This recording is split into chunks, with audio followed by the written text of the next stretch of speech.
ओवैसी का strike rate जबरदस्त है। आंधी आंधी कहाँ आंधी है भाई? अरे भाई, तूफान आपके सामने बैठा हुआ है, आप कहाँ आंधी की बात कर रहे हैं? किला बच गया लेकिन मुश्किल बढ़ गई।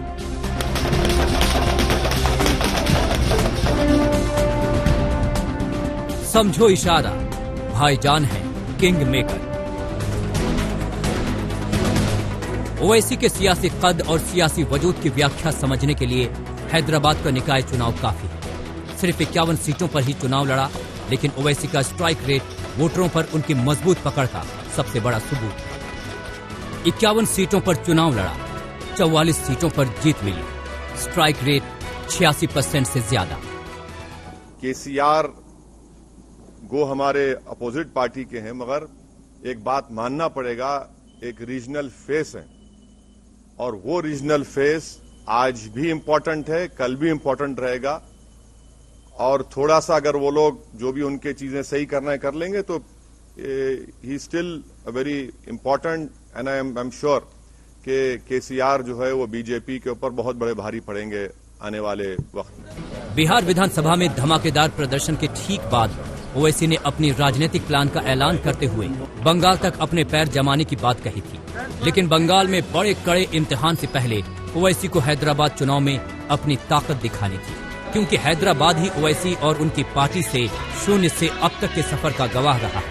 ओवैसी ने बीजेपी के हमले से अपने गढ़ को बचाने के लिए पूरी ताकत झोंक दी थी, बीजेपी के वार पर पलटवार किया।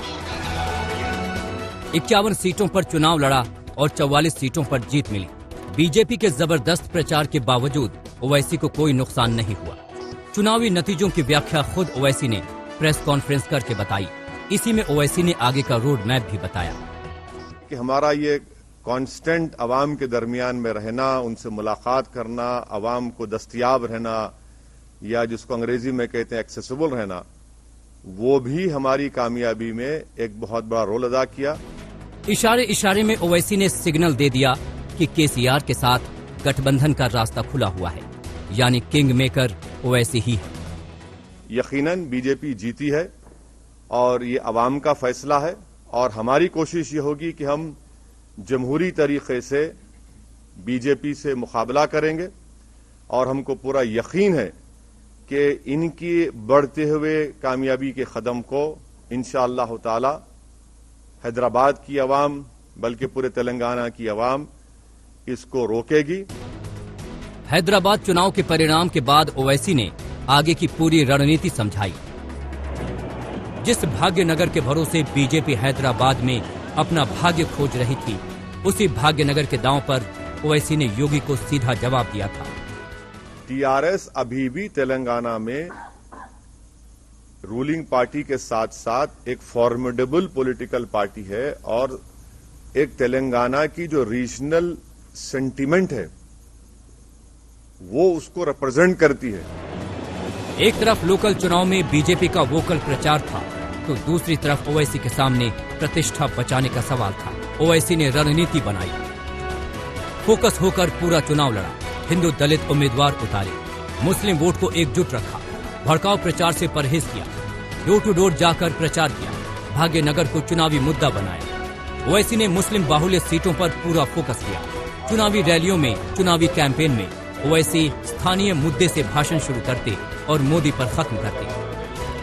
ब्रांड हैदराबाद को बचाने के लिए बीजेपी की जमानत को जब्त करेंगे इंशाअल्लाह ताला, और बीजेपी की शिकस्त यकीनी है। अरे तुम नरेंद्र मोदी को बुला के कैंपेन करो, चलो पुराने शहर में देखिए क्या होगा।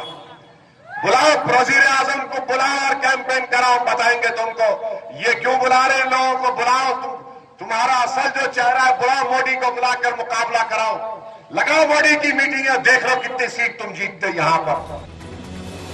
हैदराबाद निकाय चुनाव में ओवैसी की रणनीति काम आई और सीटों का नुकसान नहीं होने दिया, यानी ओवैसी की पार्टी का न तो वोट परसेंटेज गिरा और न ही सीटों के लिहाज से नुकसान हुआ। ये पहली बार था जब ओवैसी को उनके ही गढ़ में बीजेपी ने घेरा था, वरना हैदराबाद के ओवैसी अपनी पार्टी का दायरा बढ़ाने के लिए पैर पसार रहे थे। बिहार, महाराष्ट्र, उत्तर प्रदेश और अब आगे ओवैसी की नजर बंगाल पर है। I will speak to my people from West Bengal, and then we'll decide what is wrong in contesting. You must contest election. Owaisi ने अपनी मंशा जाहिर कर दी है और हैदराबाद में अपनी प्रतिष्ठा भी बचा ली है। ग्रेटर हैदराबाद निकाय के चुनाव परिणाम जो तस्वीर दिखा रहे हैं, उससे ओवैसी किंग मेकर की भूमिका में नजर आ रहे हैं। हैदराबाद के लोकल चुनाव में जो भूमिका उभर कर सामने आ रही है, उसमें असदुद्दीन ओवैसी की पार्टी MIM एक किंग मेकर का रोल अदा करती नजर आ रही है। 2016 की बात करें तो ओवैसी की पार्टी के समर्थन से TRS का मेयर बना था और इस बार भी 40 से ज्यादा सीटें जीतकर असदुद्दीन ओवैसी किंग मेकर की भूमिका अदा करते नजर आएंगे। हैदराबाद निकाय चुनाव के परिणाम उन लोगों को सीधा संदेश है जो ओवैसी को वोट कटुआ बताते हैं। ओवैसी राजनीति की नई परिभाषा गढ़ रहे हैं, जिसमें लोगों को बीजेपी के खिलाफ मजबूत विपक्ष को लीड करने वाला नेता नजर आ रहा है, जो स्पष्ट सोच के साथ लोगों के बीच है। मैं आपके सामने कई मर्तबा पर्टिकुलर आपके तमाम से कहूं कि केरला में और आसाम में मैं नहीं जाऊंगा।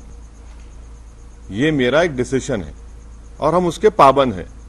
हैदराबाद में ओवैसी की पार्टी AIMIM और TRS के बीच निकाय चुनाव में गठबंधन रहा है और बीजेपी को रोकने के लिए एक बार फिर ओवैसी TRS की मदद कर सकते हैं। यानी हैदराबाद निकाय चुनाव के किंग मेकर तो ओवैसी ही है। आज तक ब्यूरो।